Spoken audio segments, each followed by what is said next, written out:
नमस्कार भक्तांनो. जर तुमच्या घरात सतत पैशाची चणचण असेल, कामात अडथळे येत असतील किंवा घरात वास्तुदोषाची शंका वाटत असेल, तर आजचा हा उपाय तुमच्यासाठी खूप खास आहे.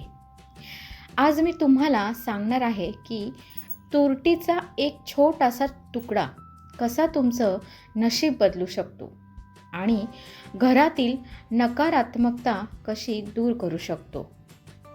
हा उपाय शेवटपर्यंत नक्की ऐका, कारण योग्य पद्धतीने केल्यास त्याचा परिणाम खूप लवकर दिसतो. तर व्हिडिओला लगेच आपण सुरुवात करूया. वास्तुशास्त्रात अनेक गोष्टी सांगितल्या आहेत ज्या आपल्या घरातील नकारात्मक ऊर्जा शोषून घेतात. त्यापैकीच एक म्हणजे तुरटी. जर तुमच्या आयुष्यात वारंवार आर्थिक अडचणी येत असतील किंवा घरात सतत कटकटी होत असतील, भांडणे होत असतील, तर तुरटीचे हे सोपे तोडगे तुम्हाला खूप मोठा दिलासा देऊ शकता. त्यातील पहिला उपाय आहे तो म्हणजे आर्थिक समृद्धी आणि धनलाभासाठी. जर पैसा टिकत नसेल किंवा कर्ज वाढत असेल तर हा उपाय प्रभावी ठरतो. एका काळ्या कपड्यात तुरटीचा एक तुकडा बांधा. हा कपडा घराच्या किंवा दुकानाच्या मुख्य प्रवेशद्वारावर आतल्या बाजूने लटकवा.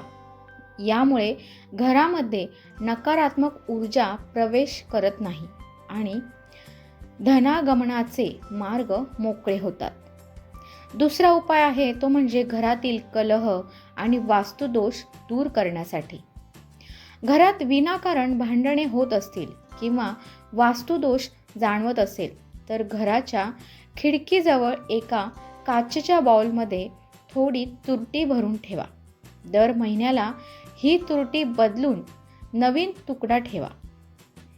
त्यामुळे घरातील नकारात्मकता शोषली जाते आणि कौटुंबिक आनंद वाढतो. तिसरा उपाय आहे तो म्हणजे व्यवसायातील यशासाठी.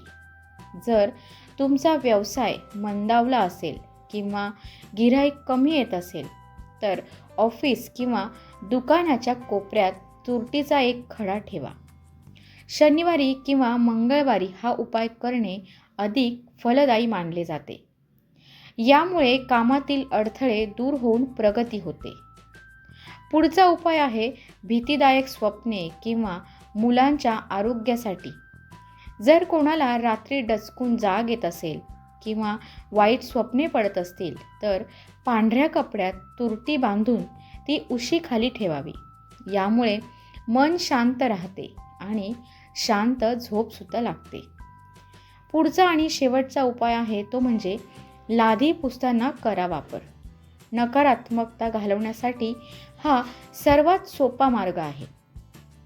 घरात किंवा ऑफिसमध्ये लादी पुसताना मॉप म्हणजे पाण्यात थोडं मीठ आणि तुरटी पावडर टाका. यामुळे वातावरणातील जंतूंसोबतच नकारात्मक लहरींचाही नाश होतो. तर भक्तांनो, हा उपाय अगदी साधा असला तरी त्यामागची ऊर्जा ही खूप प्रभावी आहे. मनापासून विश्वास ठेवा आणि हा उपाय नक्की करा.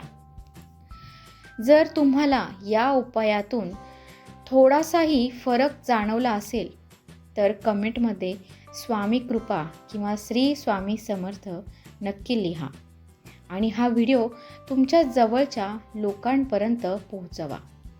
अशाच सोप्या आणि प्रभावी उपायांसाठी चॅनलला सबस्क्राईब करा आणि बेल आयकॉन दाबा. धन्यवाद. श्री स्वामी समर्थ.